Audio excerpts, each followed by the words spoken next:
Hello friends, welcome to SSC coaching centre. दोस्तों, आज के वीडियो में आपके लिए यूपी पुलिस आरपीएफ कांस्टेबल से रिलेटेड जो भी क्वेश्चन है वही लेकर के आया हूं, तो पूरा वीडियो जरूर देखिएगा। चलिए स्टार्ट करते हैं। पहला सवाल है, निम्नलिखित में से कौन सा पूर्ण वर्ग का इकाई अंक नहीं हो सकता है? पूर्ण वर्ग का इकाई अंक। अब आपको ऐसे याद नहीं होगा कि कौन सी संख्या ऐसी है जो इकाई अंक नहीं होती। चलिए मैं यहां पे एक से लेके स्टार्ट करूंगा। जैसे एक का स्क्वायर करूंगा तो एक, दो का स्क्वायर करूंगा तो 4, और 3 का स्क्वायर करूंगा तो 9 हो जाएगा, और 4 का स्क्वायर करूंगा तो 16, और 5 का स्क्वायर करूंगा तो 25। ठीक है, चलिए फिर उसके बाद में 6 का स्क्वायर करेंगे तो 36, 7 का स्क्वायर करेंगे तो 49, 8 का स्क्वायर करेंगे 64, और 9 का स्क्वायर जब करेंगे तो 81, और 10 का स्क्वायर करेंगे तो 100 होता है। एक से लेके हमने 10 तक के स्क्वायर कर लिए, क्योंकि बाद में जब संख्याएं बढ़ती जाएंगी तो यही इकाई अंक लास्ट में आते हैं। अब देखिए यहां पे ध्यान दीजिए, कौन कौन सी संख्या ऐसी हैं जो इकाई अंक में नहीं है। 2 है क्या?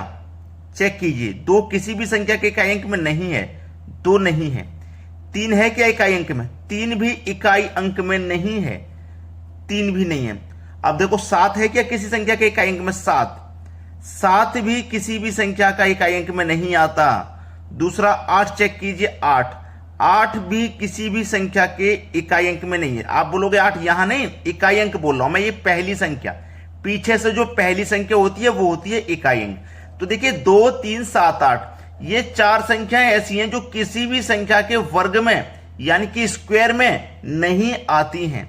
तो कौन सा पूर्ण वर्ग का इकाई अंक नहीं हो सकता? 4 हो सकता है पूर्ण वर्ग का इकाई अंक, 6 भी हो सकता है, 8 नहीं हो सकता, 9 भी हो सकता है। देखो ये 9 ये रहा, 9 एक और जगह है ये रहा, लेकिन ये 8, 2, 3, 7, 8 मोह जवानी याद रखना कि 2, 3, 7, 8 ये किसी भी संख्या के वर्ग में नहीं आते हैं इकाई अंक में। चलिए अब देखते हैं अगला सवाल। अगला प्रश्न है, 3 संख्याओं 5, 7, 12 के अनुपात में है।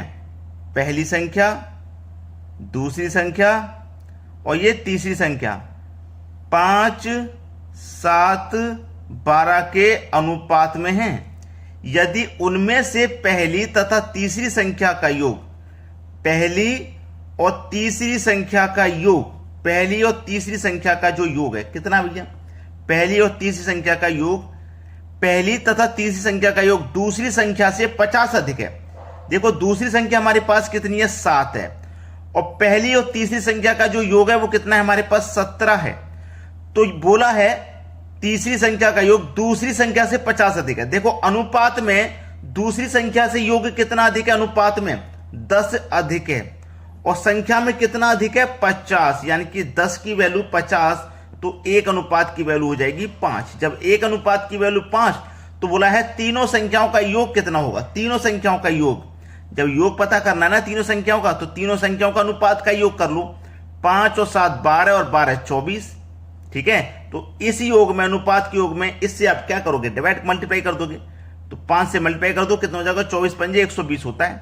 ये आपके सवाल का बिल्कुल सही जवाब है 120, यानी कि बी ऑप्शन बिल्कुल सही जवाब हो जाएगा। चलिए अब देखते हैं अगला प्रश्न। अगला प्रश्न है, अनिल किसी कार्य के 2/3 भाग को 18 दिन में पूरा कर सकता है। देखो ये जो अनिल है ना, किसी कार्य के 2/3 भाग को 18 दिन में पूरा कर सकता है। ठीक है, सुनील की क्षमता अनिल से 2 गुनी है। सुनील की क्षमता अनिल से 2 गुनी है, तो सुनील उस कार्य को कितने दिन में पूरा करेगा? अच्छा सवाल है। देखो ये तो हो गया अनिल, और ये हो गया सुनील। सुनील की जो क्षमता है ना वो अनिल से 2 गुनी है, अनिल से 2 गुनी है। तो पहले हम अनिल का ही निकाल लेते हैं ना, अनिल का पहले निकाल लेते हैं। ठीक है, अनिल का पहले निकाल लेते हैं। चलिए तभी तो हम कर पाएंगे सही से।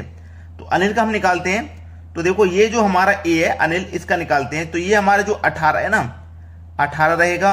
ये 2/3 को मैं बराबर के इधर ले जाऊंगा तो ये संख्या पलट जाएगी, यानी कि 3 ऊपर आ जाएगा, 2 नीचे आ जाएगा। तो 2 नीम 18, 9 त्रिका 27 बटे में यही 2 रहेगा। ठीक है, यही 2 रहेगा। बस सवाल खत्म हो गया, खत्म हो गया सवाल, कुछ नहीं है। तो बोला है सुनील इस कार्य को कितने दिन में पूरा करेगा? 27/2 में पूरा करेगा, 27/2 में पूरा करेगा। क्लियर हो गया सवाल? क्यों करेगा 27/2? जब आपका देखो मैंने इसको सॉल्व किया, 2 से गया ये 18, 9 बार में 9 3 27, यानी कि जो अनिल है वो हमारा 27 दिन में पूरा करेगा। और सुनील की क्षमता 2 गुनी है, तो सुनील आधे में पूरा कर लेगा ना, तो इसलिए हमने 2 से इसमें डिवाइड कर दिया आधा करने के लिए। तो 27/2 इसका सही जवाब है। तो कोई भी बच्चा ऐसा हो जिसकी समझ में नहीं आया हो, लेकिन अब पूरी तरीके से समझ में आ गया होगा। चलिए अब देखते हैं अगला सवाल। अगला सवाल है, साधारण ब्याज पर उधार ली गई एक राशि 2 वर्षों बाद 720 रुपये। देखिए 2 वर्ष के बाद 720 रुपया। फिर यह शब्द को याद रखना, और फिर जो कहा गया है, और फिर 5 वर्ष के बाद, यानी कि ये 2 वर्ष के बाद 720 थी, इसके बाद 5 वर्ष और लगे, इसके बाद 5 वर्ष और लगे, तो 2 वर्ष ये 5 वर्ष यानी कि 7 वर्ष के बाद में ये हो गई 1020।